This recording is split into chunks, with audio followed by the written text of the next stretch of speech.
ربي بالمصطفى بلغ مقاصدنا يا ربي بالمصطفى بلغ مقاصدنا واغفر لنا ما مضى يا واسع الكرم مولاي صل صلوا على رسوله وسلم الكريم أما بعد فأعوذ بالله من الشيطان الرجيم بسم الله الرحمن الرحيم إن الله وملائكته يصلون على النبي يا أيها الذين آمنوا صلوا عليه وسلموا تسليما اللهم صل على سيدنا شفيعنا نبينا ومولانا محمد بارك وسلم صلاة وسلاما عليك يا رسول الله صلی اللہ تعالی علیہ وسلم۔ کل کی تفسیر میں سورۃ القصص میں یہ بات بتائی گئی تھی کہ حضرت سیدنا موسیٰ علیہ السلام ایک عمل کی وجہ سے جو ان سے سرزد ہوا تھا کہ آپ نے ایک فرعونی کو مارا تھا مکہ، جس کی وجہ سے وہ مر گیا، تو معاملات تھوڑے بگڑ رہے تھے۔ تو سیدنا موسیٰ علی نبینا علیہ السلام نے سوچا کہ میں یہ شہر چھوڑ کر کے چلے جاتا ہوں۔ وہ در حقیقت شہر تو چھوڑ رہے تھے، لیکن حقیقت میں وہ اللہ تبارک و تعالیٰ کی طرف جا رہے تھے۔ اور اسی سفر میں سیدنا موسیٰ علیہ السلام کو بے شمار چیزیں عطا ہوئی۔ آپ کو وہ عصا بھی اللہ نے عطا فرمایا، اور حضرت شعیب علیہ السلام کی صحبت بھی ملی، اور ساتھ ہی ساتھ نیک بیوی، اور پھر اللہ تبارک و تعالیٰ کا یہ فرمان کہ موسیٰ ہم نے تم کو اپنی رسالت کے لیے چن لیا ہے۔ تو بے شمار نعمتیں اللہ تبارک و تعالیٰ نے حضرت موسیٰ کو عطا فرمایا جب وہ مدین کے لیے نکلے۔ کلام مقدس میں اللہ تبارک و تعالیٰ فرماتا ہے وَلَمَّا تَوَجَّهَ تِلْقَاءَ مَدْيَنَ قَالَ عَسَى رَبِّي أَن يَهْدِيَنِي سَوَاءَ السَّبِيلِ، اور جب وہ مدین کی طرف متوجہ ہوئے تو کہا عن قریب میرا رب مجھے سیدھا راستہ بتائے گا۔ چونکہ مصر میں حالات خراب تھے اور مدین کا راستہ کبھی آپ نے دیکھا نہیں تھا، کبھی مدین تشریف لے کر کے نہیں گئے تھے، لیکن مدین یہ جو حدود تھا مدین کا، یہ فرعون کے حدود میں نہیں تھا، فرعون وہاں پر کچھ نہیں کر سکتا تھا۔ اس وجہ سے حضرت سیدنا موسیٰ علیہ السلام نے مدین کی جانب جانے کا راستہ مناسب سمجھا، لیکن آپ کو پتہ نہیں تھا کہ راستہ کدھر سے ہے، تو آپ نے کہا عسیٰ ربی ان یہدینی سواء السبیل، عن قریب مجھے میرا رب سیدھا راستہ بتائے گا۔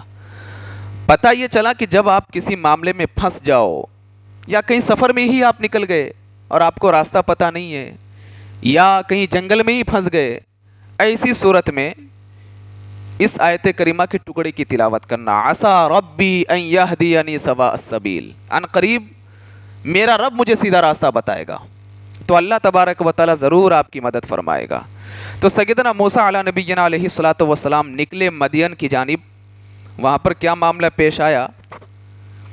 وَلَمَّا وَرَدَ مَاءَ مَدْيَنَ وَجَدَ عَلَيْهِ أُمَّةً مِّنَ النَّاسِ يَسْقُونَ وَوَجَدَ مِن دُونِهِمُ امْرَأَتَيْنِ تَذُودَانِ قَالَ مَا خَطْبُكُمَا قَالَتَا لَا نَسْقِي حَتَّى يُصْدِرَ الرِّعَاءُ وَأَبُونَا شَيْخٌ كَبِيرٌ فَسَقَىٰ لَهُمَا ثُمَّ تَوَلَّىٰ إِلَى الظِّلِّ فَقَالَ رَبِّ إِنِّي لِمَا أَنزَلْتَ إِلَيَّ مِنْ خَيْرٍ فَقِيرٌ۔ جب آپ مدین کی طرف نکلے تو وہاں پر لوگوں کے گروہ کو دیکھا کہ کچھ لوگ ایک کنویں میں جانوروں کو کنویں سے پانی نکال کر کے جانوروں کو پلا رہے ہیں، لیکن ساتھ ہی ساتھ آپ نے دو عورتوں کو دیکھا کہ جو الگ کھڑی تھیں انتظار میں۔ تو سیدنا موسیٰ علیہ نبینا علیہ السلام نے جب ان دونوں کو الگ دیکھا کہ وہ بھی اپنے جانور کے ساتھ الگ ہیں اور یہ سارے لوگ پانی پلا رہے ہیں، تو پوچھا قال ما خطبکما، کہ تم دونوں کا کیا حال ہے، تم دونوں کیوں نہیں جاتے ہو، تم بھی اپنے جانوروں کو پانی پلاؤ۔ قالتا لا نسقی حتی یصدر الرعاء وابونا شیخ کبیر، تو ان دونوں عورتوں نے جواب دیا کہ ہم پانی نہیں پلا سکتے، اتنی بھیڑ ہے، مرد حضرات ہے، اور اس بھیڑ میں ہم جانا مناسب نہیں سمجھتے، اور ہمارے والد بوڑھے ہیں، وہ اگر جوان ہوتے طاقتور ہوتے تو ہم نہیں آتے، ہم تو لڑکیاں ہیں، لیکن مجبوری ہے۔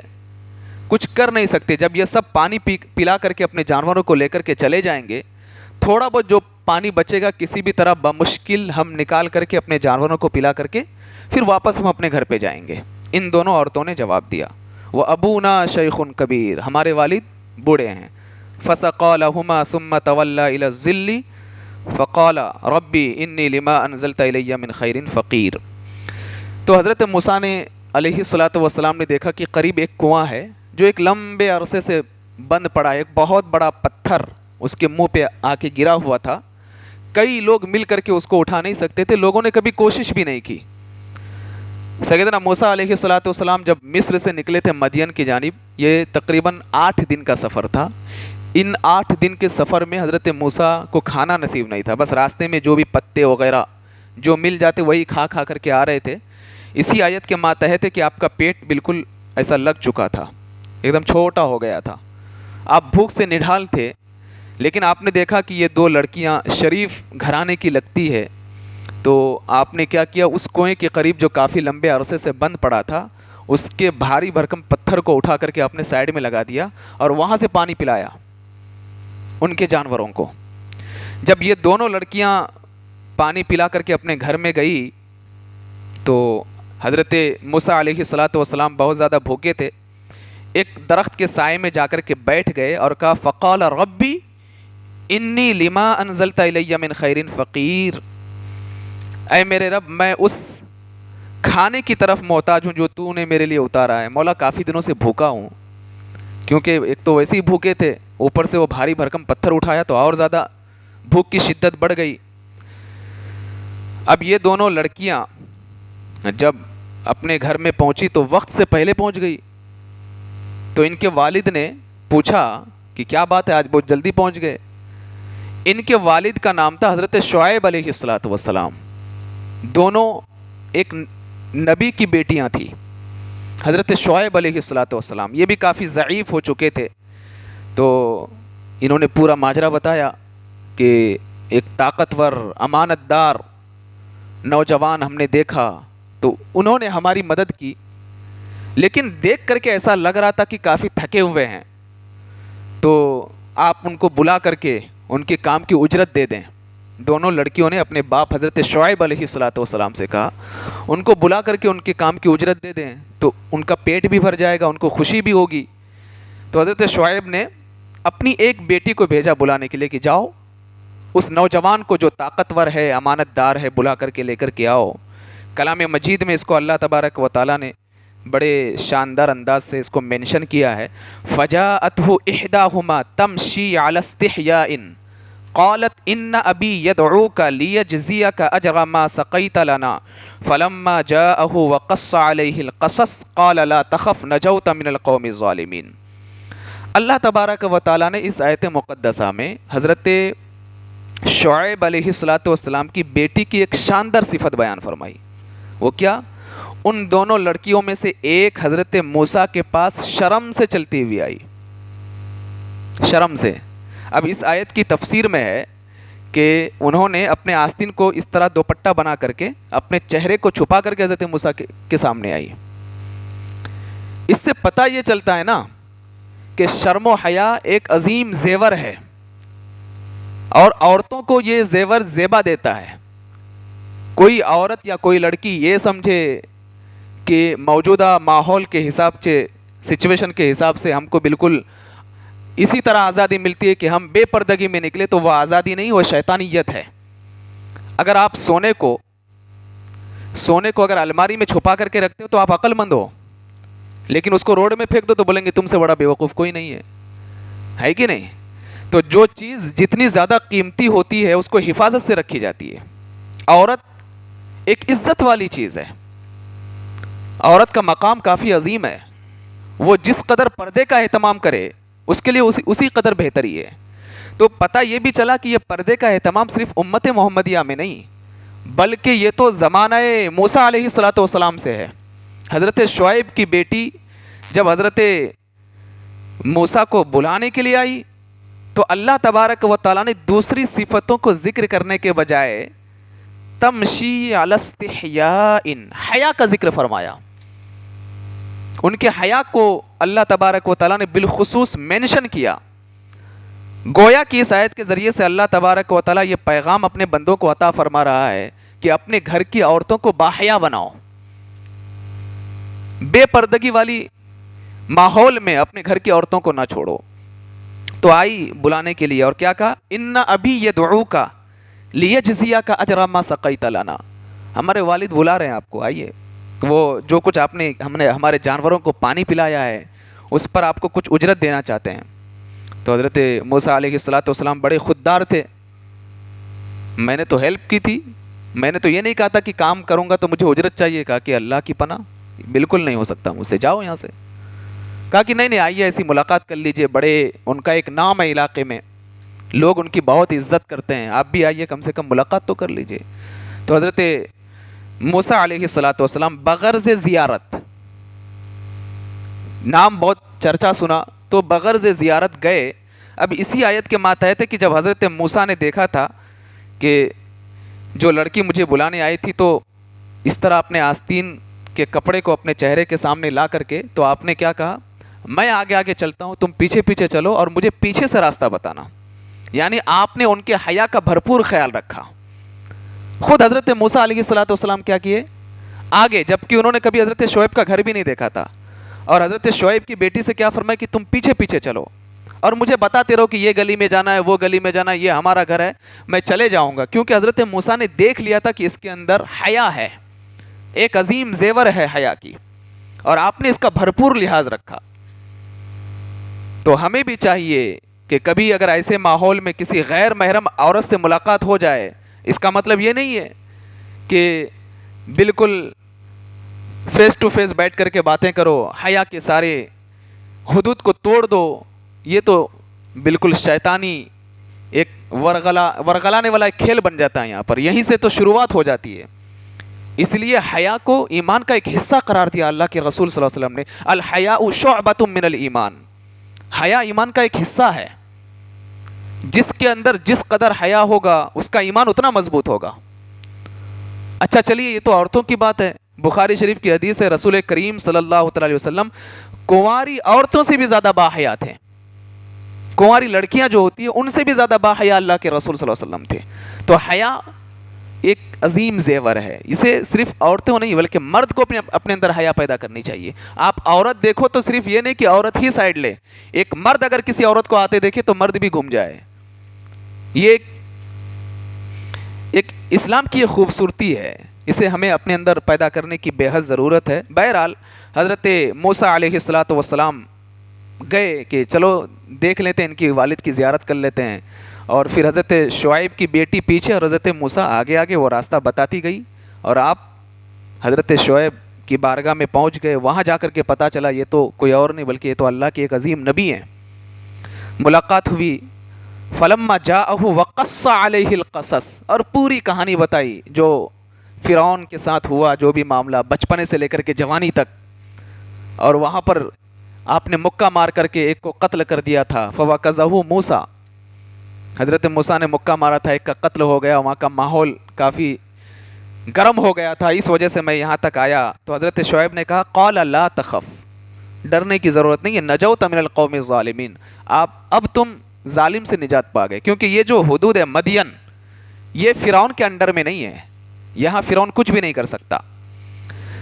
تو حضرت شعیب علیہ السلام سے گفتگو ہوتی رہی. اتنے میں حضرت شعیب کی ایک بیٹی نے حضرت شعیب سے عرض کیا، قالت احداہما یا ابت استاجرہ ان خیر من استاجرت القوی الامین. ان میں سے ایک بولی، اے میرے باپ ان کو نوکر رکھ لو، بے شک بہتر نوکر وہ ہے جو طاقتور بھی ہو اور جو امانت دار بھی ہو. اتنے دور سے چل کر کے آئے ہیں تو ابا میں مناسب یہ سمجھتی ہوں کہ آپ ان کو رکھ لیں، یہ بکریاں بھی چرائیں گے، ہمارے کاموں میں ہاتھ بھی بٹائیں گے، ان کا بھی فائدہ ہوگا، ہمارا بھی فائدہ ہوگا. اور حضرت شعیب کی بیٹی نے حضرت موسیٰ کی صفت بیان کی. کیا کہا کہ بہتر نوکر وہ ہے جو طاقتور ہو اور امانت دار ہو. تو حضرت شعیب نے فوراً پوچھا، بیٹی تم کو کیسے پتا کہ یہ طاقتور ہے اور امانت دار ہے؟ تو فرمایا، عرض کیا ابا جان جو پتھر کئی لوگ مل کر کے اٹھا نہیں سکتے تھے، انہوں نے تنہے تنہا اس پتھر کو اٹھا کر کے پھینک دیا، تو یہ طاقتور ہے۔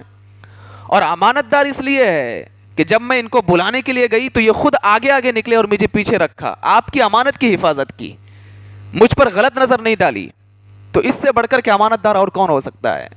تو حضرت شعیب علیہ السلام نے پھر حضرت موسیٰ سے گفتگو کر کے ایک لمبے عرصے تک جو ہے اپنے گھر پہ ان کو رکھا، اور ایک عصا بھی عطا کی۔ اپنی بیٹی سے فرمایا کہ ایک عصا ان کو دے دو، تو ان کی بیٹی، ان کے پاس بے شمار عصا تھے، تو وہی عصا جو حضرت آدم علیہ السلام کو اللہ تبارک و تعالیٰ نے جنت سے عطا فرمایا تھا، وہ جنت سے لے کر کے آئے تھے، وہی عصا حضرت شعیب نے حضرت موسیٰ کو عطا فرمایا کہ کہا کہ اس سے بکریاں چرانا، اپنے دیگر کام کرنا، اور یہ عصا اخیر دم تک حضرت موسیٰ کے پاس موجود رہا۔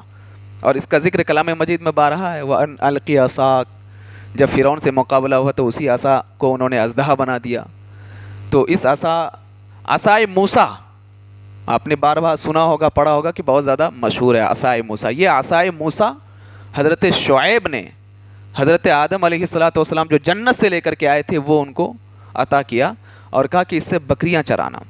لیکن آپ نے دیکھا کہ نوجوان امانت دار ہے، طاقتور ہے واقعی، تو حضرت شعیب نے خود آگے بڑھ کر کے کہا انی اریدو ان انکحک احدی ابنتی ہاتین علی ان تأجرنی 8 حجج۔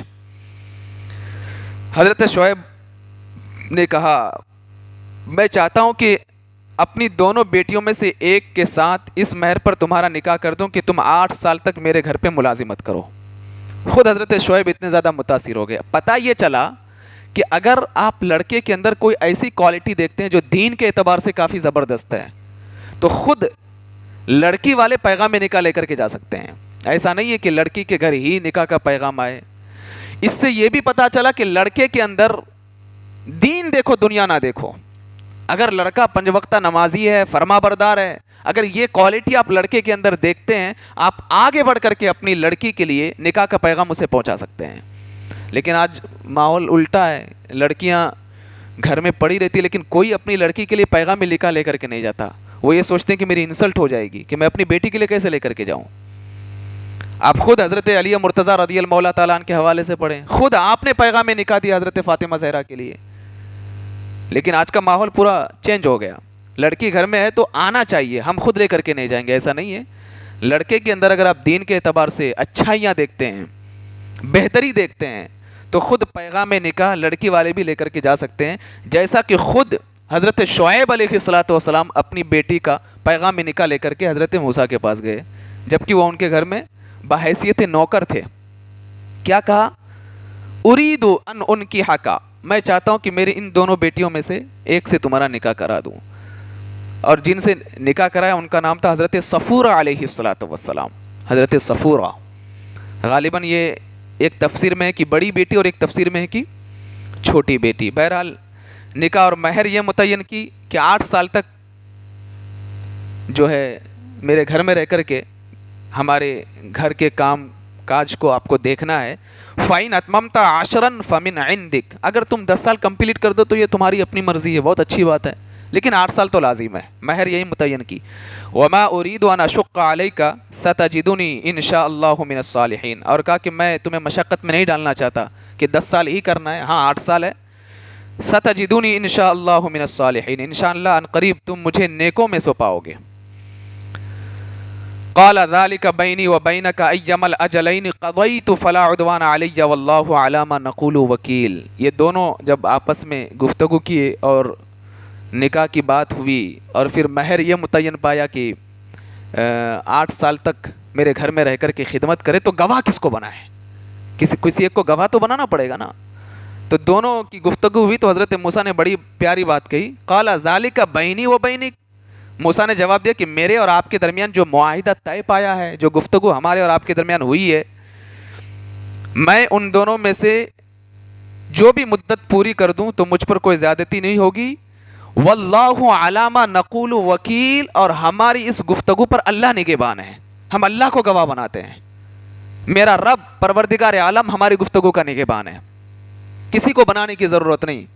اللہ تبارک و تعالیٰ اس گفتگو کا نگہبان بن جائے۔ بہرحال سیدنا موسیٰ علیہ الصلاۃ والسلام نے حضرت شعیب علیہ الصلاۃ والسلام کی بیٹی حضرت صفورہ رضی اللہ تعالیٰ عنہا سے نکاح کیا اور ایک لمبے عرصے تک وہاں پہ رہے۔ اور ایک دن فلما قضى موسیٰ الاجل وسار باہلہ آنس من جانب الطور نارا، پھر جب موسیٰ نے اپنی مدت پوری کر دی، یعنی 8 سال کی جو مدت تھی وہ، اور ایک روایت کے مطابق 10 سال پکڑ لیجئے کہ انہوں نے کہا تھا کہ آپ کے اختیار میں چاہیں تو 10 سال رہیں، تو بہرحال نکاح کی نوکری کی جو ایک مدت تھی وہ پوری ہو گئی، تو حضرت موسیٰ علیہ الصلاۃ والسلام اپنی اہلیہ کو لے کر کے نکلے کہ چلو چلتے ہیں۔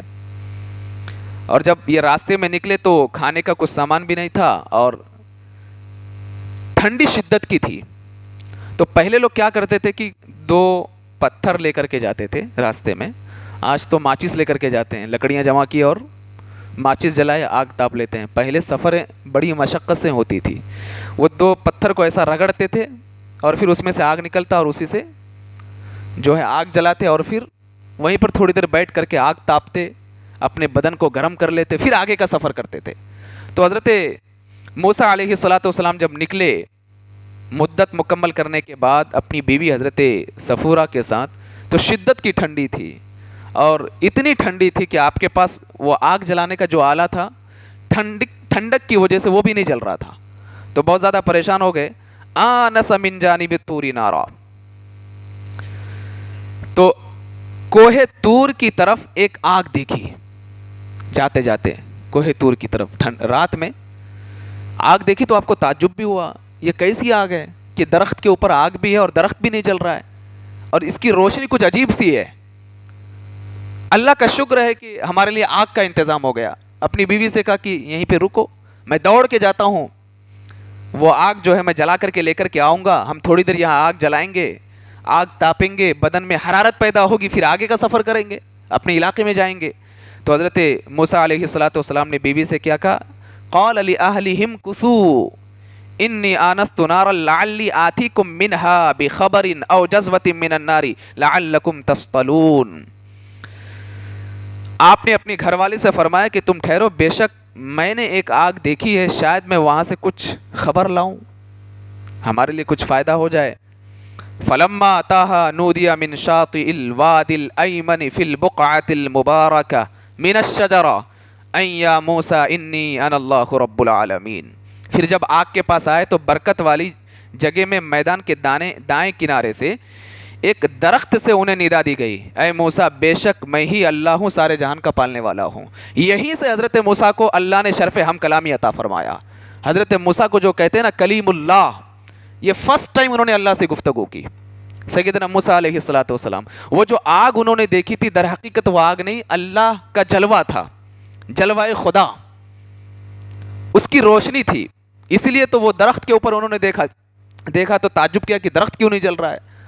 آگ عام طور پہ درخت کے قریب یا درخت کی ٹہنی کے اوپر ہو تو درخت تو جل کر کے راکھ ہو جانی چاہیے نا، لیکن یہ آگ کا معاملہ کچھ الگ ہی تھا، اور جب گئے تو وہاں پر روشنی ہی روشنی، اجالا ہی اجالا، اور وہ اجالا عام اجالوں سے الگ، ایسا اجالا کہ جس کے اجالے میں کھڑے رہو تو دل کو سکون مل جائے۔ تو جب سیدنا موسیٰ علیہ الصلاۃ والسلام وہاں گئے اور جو ہے جانے کے بعد آپ نے اس نور کو دیکھا تو آپ کے دل میں عجیب سی کیفیت پیدا ہو کہ ہے کیا، تو غیب سے آواز آئی، انی انا اللہ رب العالمین، اے موسیٰ میں تمہارا رب ہوں، سارے جہان کا پالنے والا۔ حضرت موسیٰ نے اپنے ماتھے کی آنکھوں سے دیکھا نہیں اللہ کو، جلوہ خدا، اور کلیم اللہ تھے، جب جب دل کرتا کوہ طور پہ جاتے اللہ سے گفتگو کرتے تھے، اسی کے بعد سے وہ سلسلہ شروع ہو گیا تھا۔ کلام مقدس میں ایک دوسری آیت میں وَأَنَا اخْتَرْتُكَ فَاسْتَمِعْ لِمَا يُوحَىٰ، یہی پر اللہ نے حضرت موسیٰ کو بشارت بھی سنائی، موسیٰ ہم نے تم کو اپنی رسالت کے لیے چن لیا ہے، اب ہم جو کچھ کہیں گے تم وہی کرنا، یہیں سے ہم تم کو کامیابی عطا کریں گے۔